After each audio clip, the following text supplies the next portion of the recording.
Okay, so I'm a furry, and I have a furry webcomic. I have many other webcomics. I only have one furry webcomic. Crow Story, we're gonna say is also a furry webcomic. We'll get into that a little bit more. But yes, I do have a furry webcomic, and I thought I might talk about that because I thought that'd be an interesting topic. Because a lot of people seem to be under this impression that if you become a furry artist, you'll immediately become famous and you'll have super high paying clients and you'll do commissions and you'll just thrive. You'll just be slaying. No, that's not the case, unfortunately. I would love that if that were the case. You know, my life would be great if that was the case, but it's not really the case. No, it's not. And I wouldn't recommend doing furry art if you don't love furries. If you are not part of the furry community, it's not worth it. It's not worth it. You know, don't go down that road if you don't want to. And no, even if you do NSFW stuff, you're not going to be super famous and make tons of money. You have to be a little freak, positive, non-derogatory, but you have to be a little freak and make that and get your audience of fellow freaks and enjoy yourself and make money off of that. And that's fine. It does pay fine, I guess. I don't know. I think people are doing all right with it, but not everyone who does it is doing all right with it. I know NSFW furry artists who are not making bank. You know, they're barely making rent. Like, I think it is a silly assumption based on some truths. The truths being that furries tend to be pretty nice clients in general. Every time we've been commissioned by furries, fellow furries, it's been a good time. They do tend to tip and they tend to be nice. We've gone to furry conventions and they're definitely some of my favorite conventions because I don't know, they're a little more accessible. I remember my first furry convention where I was doing Artist Alley and I was actually able to leave and enjoy the convention because they closed the Artist Alley before they closed the convention. So all the artists got to actually leave. It wasn't just open 24/7 at ridiculous hours like some other conventions. No, it was like fun. I got to go enjoy the convention, except I didn't. I just went and left and I went to the aquarium and enjoyed the aquarium. But, you know, like I had the option to go to all the meetups and things, and I thought that was really cool. So I like the culture, you know, I enjoy the fandom. I think it's cool. I think it has problems, but you know, what fandom doesn't have problems? And you know, like not every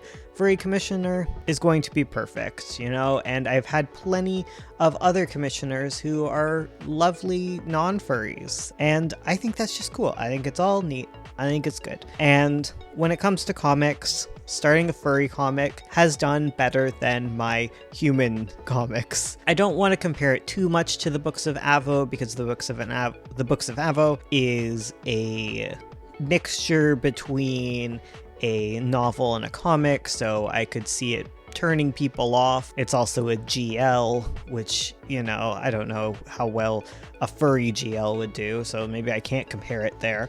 But I can compare my comic, The Scourge of Nine Point, to my very first comic, Sovereign, where they are both fantasy romps, fantasy epics, big fantasy stories, you know, and one is a furry comic, one isn't. One does pretty well for itself, that being my furry comic, and the other struggles a bit. It's never had a huge readership. It's cute. I like it. I think a lot of that also has to do with, you know, it being my first comic and the art not being the best, but I still think that there has been a boost to The Scourge of Nine Point just based on the fact that it's a furry comic. It gets onto little furry listings. And, you know, I think that's kind of like part of what I like about furry comics and the furry comic community is there's still a lot of old website listings and stuff that are active to track furry comics. And, you know, I'm kind of like old school webcomic guy. I like that vibe. So I love that I get readers from those sites. Comic Fury specifically has a bit of a furry slant. I think it's less of a furry slant and more of a Warrior Cats, Pokemon Mystery Dungeon slant, let's be real. But those pull in interest what am I saying? There's obviously a huge overlap between furries and Warrior Cats fans. Let's be real. Let's be honest with ourselves. So yeah, I think it helps on that. On Webtoon, it also does surprisingly well in comparison to my other comics. I think that one I'm not entirely sure about. I will get to compare it completely to Sovereign when I actually get around to posting Sovereign onto Webtoon again. But I think the reason that 9 Point does better than a lot of my other comics there is because it's a general audience comic, whereas the Books of Avo is a mature rated comic, as is the Magpie. They're both M rated, so they are going to get buried in the listings, so I don't think it's fair to compare those two on Webtoons, whereas 9 Point is like PG or whatever the equivalent rating would be. I think that's kind of what I enjoy about doing furry comics and what I have enjoyed about doing furry comics. For one, I think there's tons of like opportunity for huge lore building within a furry world. Like that's so fun. That's what I'm doing a lot of with Crow Story. Crow Story is not entirely furries. It's going to be one of those furry comics where there's like humanoids and also furnoids. Furnoids, sure, anthros, but like yeah, but like world building, like the other side of that is like there's huge like potential for world building, but also furry comics are so fun because you also could just like not world build at all. Like you don't have to make everything into furries and like non-furries, or like you don't even have to talk about there being differences between species or whatever. Like you can just use furries as an aesthetic choice and tell completely normal stories, and I love that. I love that furry can be like just an aesthetic choice because like it gives you the freedom to write any kind of story that you want. Like with furries, you can tell a sci-fi story, you can tell a romance, you can tell a noir, like you can tell any kind of story with furries and you'll be fine. It's like anthro is just like a choice that you can do, and then you can kind of pull from the furry art audience while still writing any kind of story that you want to tell. And I think that's really cool. I think that's very helpful to me, as opposed to the other side of the coin where like, okay, like you can pull in some audience with a furry comic. It gives you the opportunity to go to furry conventions. It gives you like a fandom to tap into, as opposed to BL. I have written BL comics, as we all know, all of us know.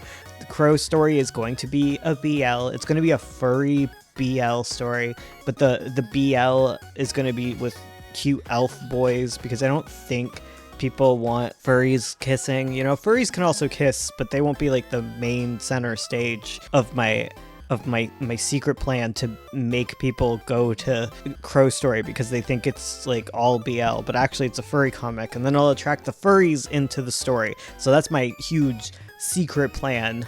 Do not tell anyone about this. We'll see if the furry BL comic is strong enough to double all of my audience powers. But regardless, aside from that, BL is a very popular format of comic to write, a very popular genre. And unlike furry, which is an aesthetic genre, BL is a genre, you know, capital G genre. You know, like you have to follow a whole bunch of tropes to attract a BL audience. You have to tell a certain type of story. It's a lot more limiting. It's lucrative. Like, don't get me wrong, writing a BL is a lucrative form of comics. I think it's way more true that if you write a BL, you can get a comic audience versus saying like, oh, if you write a furry thing, you're suddenly going to be famous. Like, no,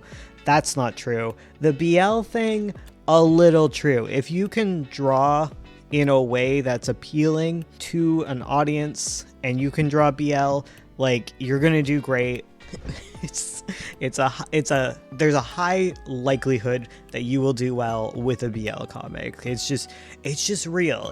There's a very large audience. But yeah, people are trying to explain to me the fact that it has to do with Webtoon's audience being very female, and obviously BL is more popular among that audience than GL. Tends to appeal to like sapphics, lesbians, bi women, you know, if you're doing the same sort of earnest romance stories that you'd expect in BL. And like, yeah, I know that, obviously, but I want to write the fun stuff that I want to write. I want to write my own characters, and it's frustrating to get locked into BL.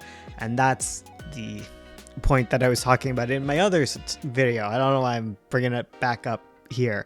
But yeah, that's my thoughts on furry art, whatever. My throat is still sad, so I'm not gonna keep talking. Yeah, I'm not gonna stress myself out anymore. I'm gonna leave you. I've been sitting here trying to think up a video topic until I finally found something to rant about. If you enjoy furry art commissions, you should check out our stream at the end of the month. We'll be raising money to fund our dog's surgery. She has a tooth that needs to be removed. There's no other things we can do about it other than remove it, and it costs a lot of money. So if you want to help me, my dog, or help yourself to some lovely, lovely art, please check out that stream at the end of the month. If not, you know, that's chill too. I will see you there or not. Goodbye.